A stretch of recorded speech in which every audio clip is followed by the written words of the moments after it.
Hello साथीहरू, हजुरहरूलाई योगेन ब्लगमा स्वागत छ। आजको यो मेरो भिडियो अन्तिमसम्म हेरिसकेपछि हजुरहरूलाई थाहा हुनेछ कि आजको यो ब्लगमा हजुरहरूले चाहिँ अलग किसिमको प्रस्तुति चाहिँ पाउनुहुनेछ।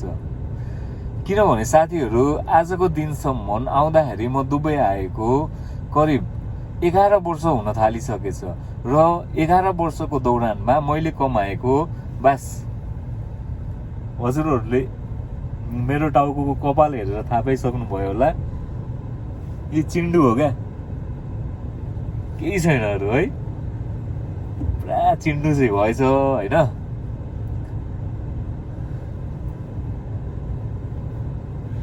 हल्का जोक हानिदिएको होइन, त्यस्तो केही पनि होइन। कमाउने गुमाउने भन्दाखेरि पनि साथीहरू यो सब कर्मको फल हो क्या। कर्म गरिरहेको छ होइन, त्यही किसिमले फल पनि पाइरहेको छ। अब कमाउनु भन्दा पनि कति सेभिङ गर्यो भन्ने कुरा ठुलो हुँदो रहेछ क्या। समय बित्दै गइरहेको छ। अब खाडीमा पनि यस्तै हो, हेर्नुहोस्, जति बसे पनि बसाइ चाहिँ हुन्छ। राम्रो कम्पनी पर्यो भने कमाइ पनि हुन्छ, तर फ्युचर सेक्योर चाहिँ साथीहरू खाडीमा छैन है। यहाँ आउने भाइ बहिनीहरूले चाहिँ अब यो कुराहरू चाहिँ बेलैमा सोच्दाखेरि हुन्छ। खाडीतिर आउनुभन्दा बेलैमा अलिकति राम्रो अब चाहिँ एजुकेसन ब्याकग्राउन्ड छ भने चाहिँ हजुरहरूलाई चाहिँ म सल्लाह दिन्छु कि खाडीतिर आउनुभन्दा पनि हजुरहरूले चाहिँ अब युरोपतिर जानुहोस् होइन। राम्रो अब कन्ट्रीहरूतिर, युएसतिर जानुहोस्, क्यानाडातिर जानुहोस्, आफ्नो लाइफ सेक्योर गर्नुहोस् पहिला है। पहिला लाइफ सेक्योर गर्नुहोस्, त्यस पछाडि हेर्नुहोस् दाम भनेको कुरो त कमाइहाल्छ। खाडी आउनु भनेको चाहिँ 2-4 वर्ष कमाउनु होला, त्यस पछाडि लाइफ चाहिँ डुबाउनु हुन्छ, केही पनि छैन। अब आउने दिनमा झन् गाह्रो हुँदै जान्छ। दुनियाँ अब रिसेक्सनको शिकार भइरहेको छ, महामारीमा चलिरहेको छ। ठुल्ठुलो राष्ट्रहरूमा पनि महामारी चलि नै रहेको छ है।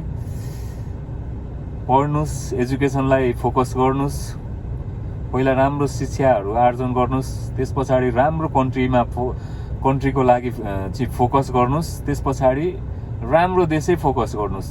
वर्ष खाडीमा फोकस नगर्नुहोस् साथीहरू। सो अब खाडीमै पनि हुनुहुन्छ भने खाडीको साथीहरूले पनि अब हजुरसँग चाहिँ अब एज छ भने, जो चाहिँ अब अन्डर 40 अथवा बिलो 40 हुनुहुन्छ भने, बिलो 40 भएको साथीहरूले पनि अब स्किल्स होइन, राम्रो स्किल्स अब खाडीमा चाहिँ आर्जन गर्नु भइसकेको छ भने हजुरहरूले विचार गर्नुपर्ने अवस्था अथवा विचार गर्नुपर्ने बेला आइसकेको छ साथीहरू। अहिले विभिन्न स्किल्स भएको मान्छेहरूलाई चाहिँ युरोपियन कन्ट्रीहरूतिर अथवा सकिन्छ भने अलिकति आफ्नो चाहिँ ब्याकग्राउन्ड चाहिँ क्वालिफिकेसन राम्रो ब्याकग्राउन्ड भएको मान्छेहरू हुनुहुन्छ भने स्किल्स साथसाथै चाहिँ राम्रो स्यालेरी होल्ड गरेको कम्पनीमा चाहिँ स्यालेरी खाएर बसिराख्नु भएको छ भने चाहिँ आफ्नो क्वालिफिकेसन साथसाथै कम्पनी र कम्पनीले चाहिँ हजुरहरूलाई चाहिँ स्टेटमेन्ट बनाउनलाई चाहिँ सपोर्ट गर्ने हुँदाखेरि चाहिँ हजुरहरूले चाहिँ राम्रो कन्ट्रीहरूमा जानको लागि चाहिँ हजुरहरूलाई सपोर्ट हुन सक्छ।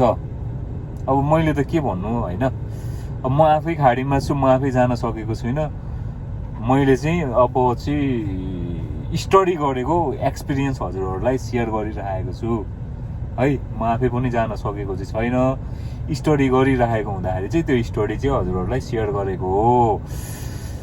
सो आजको यो भिडियो चाहिँ अलिकति डिफ्रेन्ट छ है। मैले स्टार्टमै हजुरहरूसँग चाहिँ अलरेडी सेयर गरिसकेको हुँदाखेरि चाहिँ यस्तै इन्फर्मेसनहरू चाहिँ हजुरहरूले चाहिँ आउने नेक्स्ट भिडियोहरूमा पनि हेर्न चाहनुहुन्छ भने चाहिँ मेरो च्यानल चाहिँ अलरेडी एडभान्समै हजुरहरूले चाहिँ सब्सक्राइब गर्न सक्नुहुन्छ र यस्तो प्रकारको भिडियो चाहने साथीहरूलाई चाहिँ सेयर गर्न सक्नुहुन्छ र नोटिफिकेसन बेललाई चाहिँ ठ्याङ होइन हानिदिइहाल्नु क्या। सो नेक्स्ट भिडियो आउने बित्तिकै हजुरहरूले चाहिँ सबभन्दा फर्स्टमा थाहा पाउनुहुन्छ र इन्फर्मेसन फर्स्टमै पत्ता लगाइहाल्नुहुन्छ। इन्फर्मेसनको हकदार हजुर सबभन्दा फर्स्टमा हुनुहुन्छ क्या र अरूलाई पनि सेयर गर्न सक्नुहुन्छ होइन साथीहरू च्यानल चाहिँ बेलैमा सब्सक्राइब हानिदिइहालौँ है अनि नेक्स्ट कुरा भनेको नि साथीहरू स्किल वर्करहरूको चाहिँ अहिले एकदमै डिमान्ड छ क्या युरोपमा पनि डिमान्ड छ क्यानाडामा पनि डिमान्ड छ अब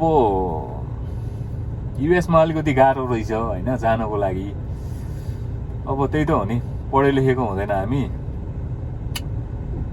होइन बेलैमा अब चाहिँ एसएलसी पास एसएससी भन्छ धेरै जसो एसएससी गर्ने बित्तिकै साथीहरू खाडीतिर भाँसिदिइहाल्छ होइन अनि 12 पास गरेको साथीहरू पनि खाडीतिरै भाँसिदिइहाल्छ अलिअलि दिमाग पनि अनि खाडीमै अनि सुवा बनाइदिइहाल्छ र 12 पास गरेर आएको साथीहरूलाई चाहिँ खाडीमा आएर पनि अलिअलि राम्रो स्किल्स यहाँनिर चाहिँ गेन गरेको छ भने नि उहाँहरूको चाहिँ अब अलिकति इङ्ग्लिस स्पिकिङ स्किल्स साथसाथै स्किल्स जब खाडीमा होल्ड गरेर बस्नु भएको छ भने उहाँहरूले चाहिँ विचार गर्ने बेला आइसकेको छ है साथीहरू हेर्नुहोस् स्टडी गर्नुहोस् हातमा 24 आवर टिकटक फेसबुक म्यासेन्जर होइन अनि चाहिँ रेड के भन्छ त्यो ओल्ड मक र त्यो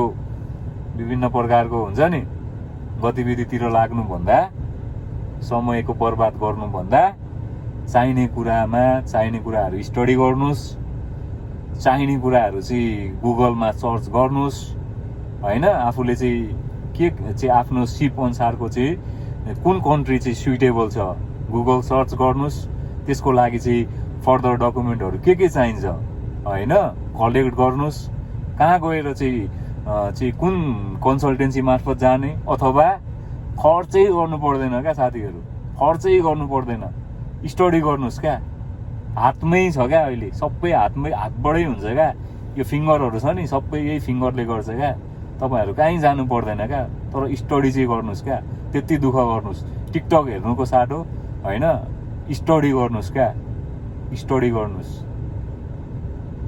अझै पनि टाइम छ अझै पनि केही बिग्रेको छैन क्या सो यस्तो चाहिँ अब जानकारीमूलक भिडियोहरू कसैलाई मन पर्दैन होइन दियो साथीले पेलो भन्ने चाहिँ सम्झिरहेको होला होइन सो त्यस्तो केही पेलिरहेको होइन साथीहरू होइन सो धेरै लामो भयो भिडियो नेक्स्ट अब चाहिँ पनि म भिडियो तत्कालै लिएर आउँदैछु साथीहरू सो च्यानल चाहिँ सब्सक्राइब गरिहालौँ र चाहिँ लाइक पनि गरिदिइहालौँ होइन आज चाहिँ अब च्यातिम होला छुट्टिम होला है ओके बाई